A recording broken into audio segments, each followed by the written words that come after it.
and gentlemen of the media, following yesterday's presidential and parliamentary elections, Ghanaians at home and abroad have been sitting on tenterhooks awaiting the outcome of the election. Let me say that the data from our own internal collation of the election results indicate that former President, His Excellency John Dramani Mahama, has won the presidential election decisively. The NDC has also won the parliamentary election, even though we await final collation for a number of seats. However, I believe ultimately that these will not change the overall outcome.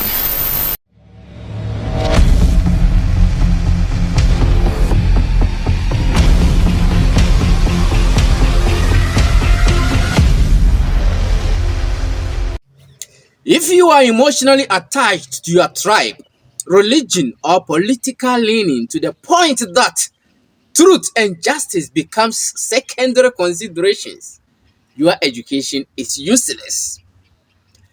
Your exposure is useless. If you cannot reason beyond the petty sentiments, you are a liability to mankind. This was said by Dr. Chuba Okadibo, the late. Okay, guys, so welcome to Classic Entertainment. Just and that's the opening ceremony that I've given to you like that. So this video that we're come to do, no sentiments, no feelings attached. We are just talking facts. Now back and forth, everything is over. We are disappointed though, but yet it's a good change. It's a good change. We are only hopeful that it goes in the direction that we all are praying for, because we need a better Ghana. And if NPP had retained its seat, in fact, Ghana would have been in doom. I'm telling you.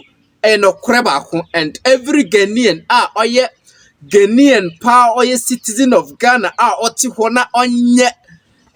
just political lineage, the DHR, say your MPP, no, the any family MPP, and the MPP. Or Becano Credit actually say no. The direction that the MPP was taking Ghana, now it was very dangerous, because your comparisons you could see say it was dangerous and it was going to harm Ghana. And to be thank God said the change has come. But then NDC, do not forget, there is accountability there. There is accountability there, and you're gonna account for whatever you are doing today. The same thing that happened 2024 election can happen 2028 election. So do not forget, Ghanaians, we are not fools. Ghanaians, we look at you and we see if you have something for us, we will vote for you. If you don't have anything for us, we will vote you out. The only problem I have with Ghanaians is say we are not able to do away with NDC and NPP to embrace the new force. That is the only problem. I'll come to that one, but today's video, I'm coming to talk about the reasons, some reasons why NPP deserved to lose. Now, after the election, Obabe conceded defeat. I was thinking, and I was like, okay, it was clear though that NPP would never retain their seat. And no dear. Now, like we are Ghana and Ghana, and as we need Ghana now at least when you feel for a communicator, you could see say Ghana na yeko great doom, because what the normal to economy ni baby na na me na enye. And automatically Ghana needed a change. But then now I was not thinking, I was thinking saying can move it in India manana kwame be there, but you didn't do it, even though it's kind of a change though. And okay, let me make a little research and see if maybe there are some facts internet so aside the minim no, because media na economy na dollar ya rate in krono be ya maybe chiro niema bo say the STI differences and na ho asem na nka me no we be come. But then I went onto the internet and I saw this a write up and it was published on the Joy News 5 days before the election. Reasons why Ghanaians wouldn't vote for NPP. I deserve to say NPP. I deserve to say Olusu. And I say, hey, what you say? And now, so by Ghana, we have 3 categories of voters per my experience. We have 3 categories of voters. We have the die-hard fans. Die-hard fans in the under NPP new pay in the on Sanadjoneda or NDC new pay in the on Sanadjoneda. Those are the people they are there. And we have the floating voters. The floating voters in there, only there's something small can trigger him or her to vote for either NPP or to vote for NDC. What I see. And those people, they are very dangerous. We have those ones that they follow money. Those who follow money, they are don't faithful floating voters. But we have those who are also faithful and who look at the economy, how the economy is going to vote. Those people are also there. And then we have the new voters. That is the 18. The age 18, they can belong to the die-hard fans and they can be belong to the floating voters. But the majority of them do not know what they want. And they are moved or triggered by something small.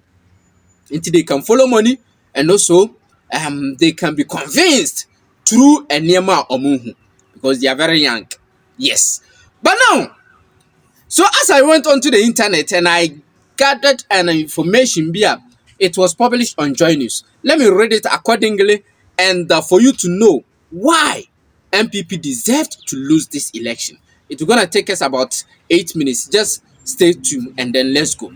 Now, it says in democratic governance and politics such as ours, there are always choices to be made during elections. These choices will always lead to one thing, that's change. It may be a change of government with same political party or change of government with a different political party. Change is good. Change of government is good. It allows for comparison of the performance of one government and another. In the 2016 elections, Ghanaians chose the NPP over the NDC. Some said they just needed a change of government. Others allege the NDC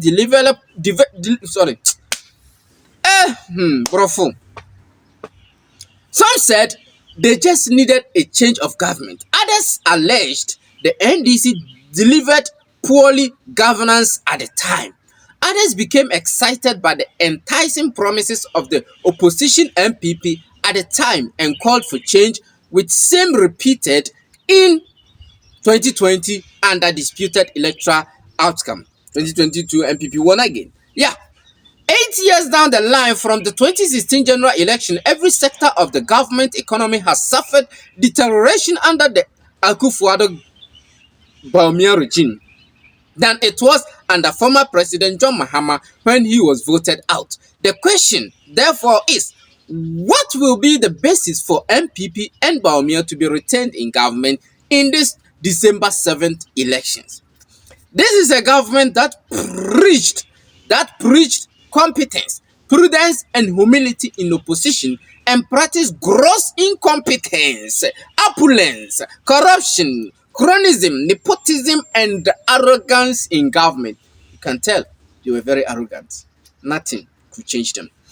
Ghana's inflation in December 2016 under John Mahama was 15.4%. This was the time Bawumia organized lectures at Central University College describing John Mahama as incompetent. Incompetent Mahama. You remember that time? My dear friends and brothers and sisters, people say that John Mahama is a nice man. Oh yes, he may be a nice man, but he's a nice man who you give the economy. Very soon you cannot get teacher training allowance, you cannot get nursing training allowance, you cannot pay your children's school fees, you cannot get a job to do, agriculture will be declining, electricity prices will be going up. Is this the sort of nice man we want? He may be a nice man, but he's an incompetent nice man. When it comes to the economy, we have to say it. The truth may be bitter, but he is an incompetent nice man. The presidency is not for nice men or women.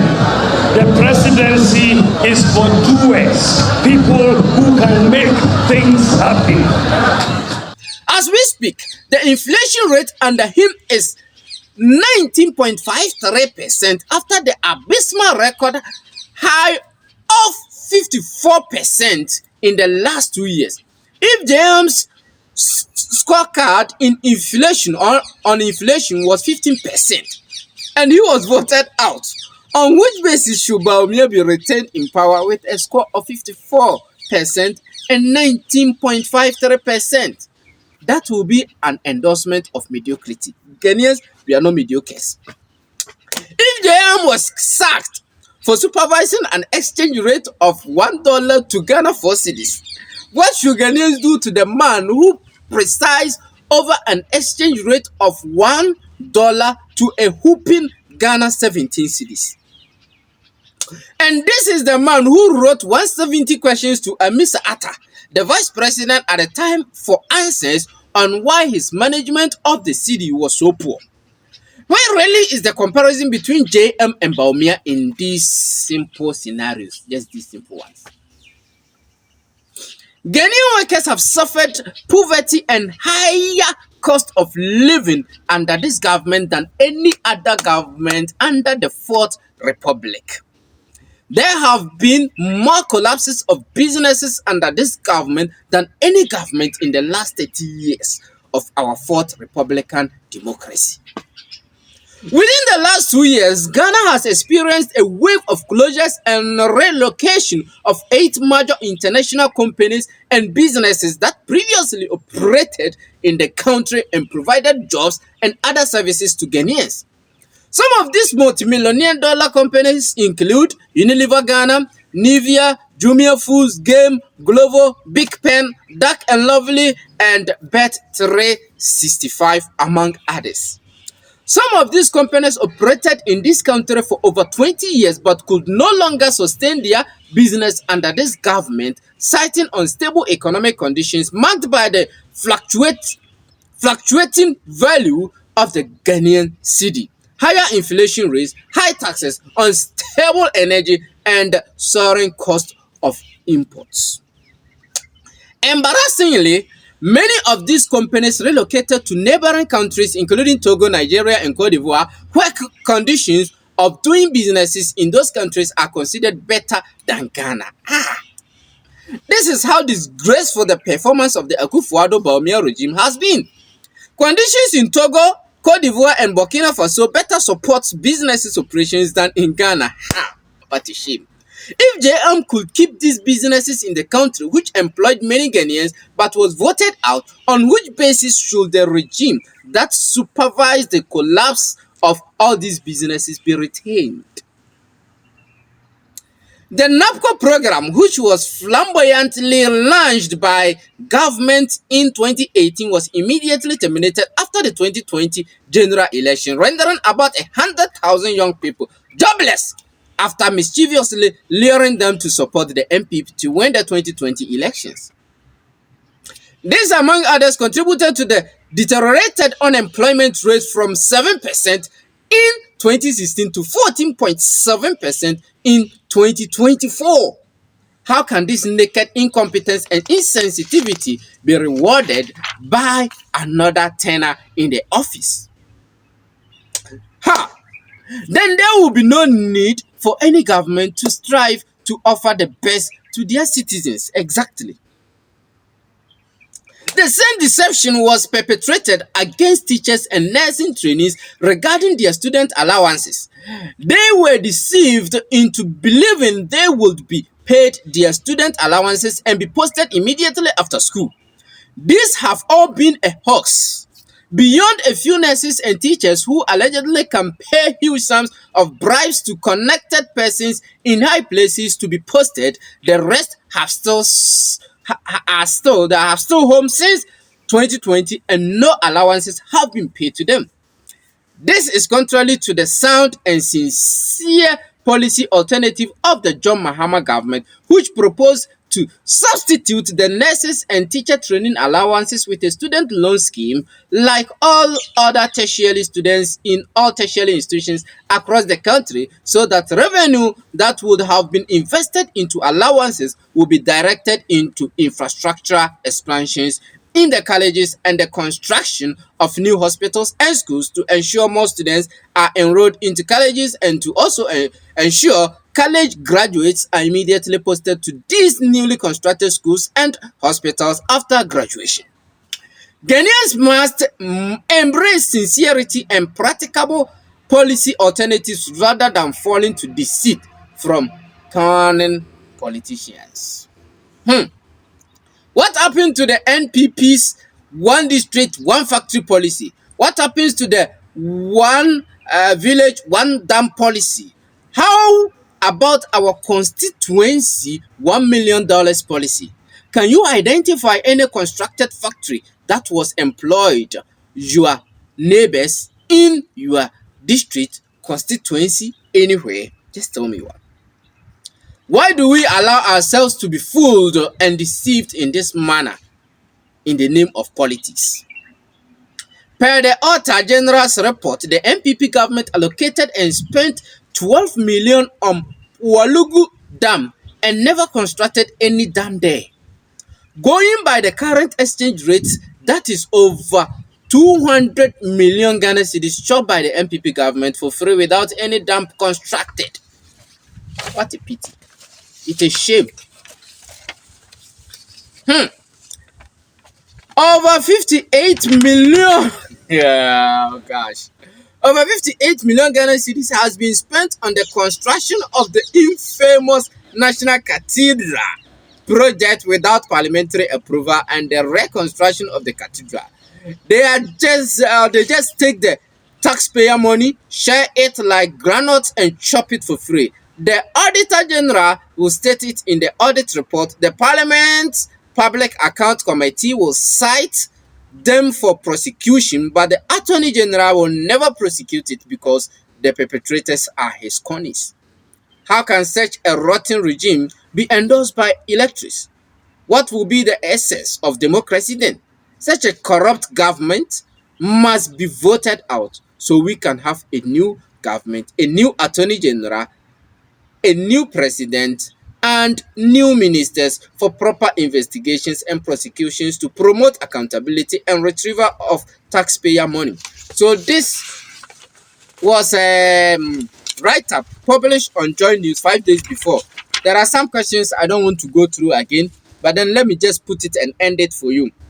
So according to what you have heard, no wonder they are saying everywhere is green. Everywhere is green, and it should be green, so that the new ones can come, and then the old ones, they will come and account for what they did. I pray they call them to account for it, because Ghana, we need a change. The change, I didn't want it to go in this way, but it has gone there. Nonetheless, we still support, and we are one Ghana, and we have to support whatever good works they bring on board so that Ghana can go forward. Ghanaians, we are not fools. Ghanaians should not be taken for granted anymore, because if you do, now the ministers, the MPs, most of them have been voted out. We have removed them all, and everywhere is green, except for some few areas that Ashanti, I think Ashanti Eastern, and then the northeastern part of Ghana, that they still have some kind of blues there. Everywhere is green. That is what they are saying. Anyways, Nana Kwame Bediako-Cheda did not get the votes that we wanted, but I'll come to say why. That one too, I'm making my little research on that. I'll come and then I'll bring it to you. Thank you very much for staying with me, Ghanaians. Thank you very much. And then Baumia, we thank you for accepting defeat and then conceding defeat and then looking for peace for Ghana. Thank you for staying with me. God bless you, and see you another time with another video. Bye-bye.